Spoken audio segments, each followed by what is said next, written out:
नमस्कार दोस्तों।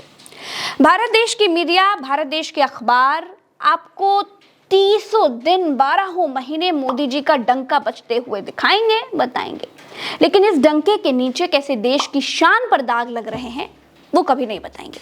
मेरी जिम्मेदारी है आपको सच बताना। तो एक कड़वा सच अमेरिका से निकल कर आ रहा है। वही अमेरिका जो मोदी जी के ऑटोग्राफ के लिए पागल हुआ रखा है। दोस्तों, इधर मोदी जी G20 का जश्न मना रहे हैं, उधर संयुक्त राष्ट्र मानवाधिकार परिषद ने 54वां सत्र बुला लिया और यूएन के ह्यूमन राइट्स प्रमुख वोल्कर तुर्क ने जो भारत के बारे में कहा वो किसी भारतीय को अच्छा नहीं लगेगा। मोदी जी मणिपुर से मुंह चुराते हैं। मोदी जी नू हिंसा को बिल्कुल डकार जाते हैं। ऐसा लगता है जैसे नू और मणिपुर हुलुलुलु का हिस्सा हो। मोदी जी आंखें मूंद लेते हैं। मोदी जी को अपने वोटरों के आगे, बीजेपी की हिंदुत्ववादी राजनीति के आगे कुछ दिखाई नहीं देता। लेकिन रेत के अंदर मुंह घुसा लेने से शुतुरमुर्ग के सिर से खतरा टल नहीं जाता। दुनिया 2014 के बाद से भारत के भीतर शुरू हुई हिंदू मुसलमान के तमाशे को देख रही है, लेकिन मोदी जी को कुछ दिखाई नहीं दिखता। और इसीलिए आज अमेरिका में मानवाधिकार परिषद की बैठक में कहा गया कि भारत में हाशिए पर रहने वाले अल्पसंख्यक समुदाय हिंसा और भेदभाव का शिकार हो रहे हैं। ये बात कोई एरा गेरा कहता तो कोई फर्क नहीं पड़ता दोस्तों, लेकिन यूएन के ह्यूमन राइट्स के प्रमुख वोल्कर तुर्क ने ये यूएन में खड़े होकर ये बात कही है। उन्होंने कहा है कि उनके दफ्तर को अक्सर भारत से ऐसी जानकारी मिलती है कि हाशिए पर रहने वाले अल्पसंख्यक समुदाय हिंसा और भेदभाव का शिकार हो रहे हैं। मुसलमान अक्सर ऐसे हमलों का निशाना बन रहे हैं। हाल ही में उत्तरी भारत के हरियाणा और गुड़गांव में ऐसा हुआ। असहिष्णुता, नफरती भाषण यानी हेट स्पीच, धार्मिक भेदभाव से स्पष्ट तरीके से निपटकर सभी अल्पसंख्यकों के अधिकारों को बनाए रखने के लिए काफी मेहनत करने की जरूरत है। दोस्तों, वोल्कर तुर्क अगर पाकिस्तानी होते, चीनी होते तो समझ में आता कि भारत को बदनाम करने की साजिश है, ये चाल है। लेकिन तुर्क ऑस्ट्रिया के रहने वाले हैं, लंबे समय से दबे कुचले लोगों की आवाज उठाते आ रहे हैं। उनको संयुक्त राष्ट्र का नया मानवाधिकार प्रमुख बनाया गया है। दोस्तों, बीजेपी और गोदी मीडिया ने देश में जो नफरत का माहौल तैयार कर दिया है, उसी का परिणाम है कि ट्रेन में चेतन नाम का पुलिस वाला दाढ़ी देखकर लोगों को मारने लगता है।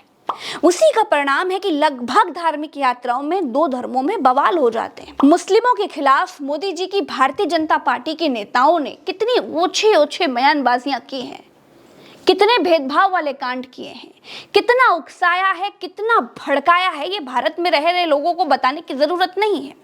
बीजेपी के नेताओं को अगर आप छोड़ भी दीजिए तो मोदी जी तो खुद कपड़ों से दंगाइयों की पहचान कर लेते हैं भाई। इनके इस गुण के हिसाब से तो इनको FBI में होना चाहिए था, बेकार में बीजेपी ज्वाइन कर ली। खैर, भारतीय जनता पार्टी का एक धर्म के लिए सिलेक्टिव रवैया हमारे देश का नाम दुनिया में बदनाम कर रहा है।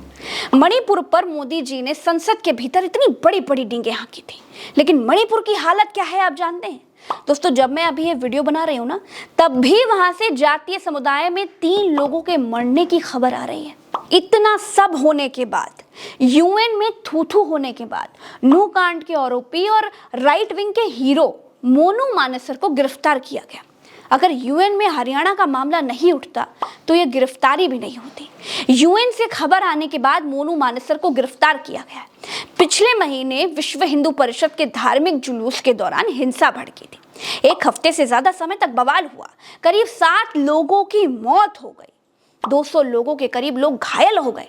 वो भी तब जब देश के पास ऐसे प्रधानमंत्री हैं जो अपनी लाल आंखें दिखाकर कई चीजों को कंट्रोल कर लेते हैं भाई। दोस्तों, द वायर के मुताबिक यूएन मानवाधिकार प्रमुख तुर्क ने मणिपुर का भी जिक्र किया, जहां पिछले 4 महीनों से जातीय हिंसा जारी है। 200 से ज्यादा लोगों की मौत हो चुकी है और 70,000 से ज्यादा लोग विस्थापित हो चुके हैं। हद तो ये है कि एडिटर गिल्ड्स की एक टीम ने जब वहां की असलियत बताई तो सरकार ने 4 सदस्य पत्रकारों के खिलाफ FIR दर्ज करा दी।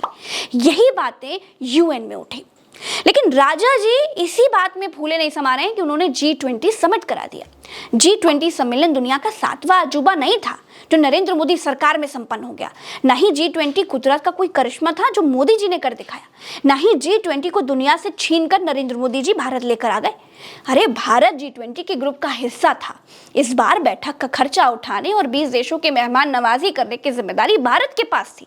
इत्तेफाक से नरेंद्र मोदी जी भारत के प्रधानमंत्री हैं, तो मेहमानों की अगुवाई करने की जिम्मेदारी भी उन्हीं की हुई ना। ऐसा नहीं है कि नरेंद्र मोदी जी ने अपने गुजरात वाला घर बेचकर विदेशी मेहमानों को सोने की थाली में खाना खिलवा दिया। ऐसा भी नहीं है कि मोदी जी ने G20 के लिए अपने सारे गहने गिरवी रख करके कर दिया हो। मोदी जी ने अपने खेत गिरवी रख करके G20 के मेहमानों के लिए लिम्बोर्गिनी कारें बुक करा दी। नहीं भाई, देश के लोगों के खून पसीने की कमाई है, इसको मोदी जी ने खुले हाथों से उड़ाया। खर्च करने थे 990 करोड़ रुपए, वहां कितने दिए? 4100 करोड़। दिल्ली में सबकी दुकानें बंद करवा दिए, दफ्तर बंद करा दिए, रोजगार धंधा स्कूल कॉलेज सब बंद करा दिए। सब बंद करके G20 की मीटिंग कर डाली। यह अच्छी बात है कि भारत में सफलतापूर्वक आयोजन हुआ, होने भी चाहिए, ये तो बहुत खुशी की बात है। लेकिन इतनी भी खुशी की बात नहीं है कि महीनों प्रधानमंत्री के पीठ पर गुड़ मीसा जाए। पुराणों में अंधेर नगरी उसे कहते होंगे जिस देश का राजा सिर्फ अपनी तारीफ ही सुनना चाहता होगा। चौपट राजा उसे कहते होंगे जिस देश के राजा ने सब सरकारी संपत्ति बेचकर मीडिया खरीद ली हो। अब आप पता लगाइए कि किम जोंग के बाद दुनिया में ऐसा कौन सा लोकतांत्रिक देश है जहां चौपट राजा है। आप पहेली को सॉल्व करिए। हम आपसे कल अगले सच्चे वीडियो में मिलेंगे।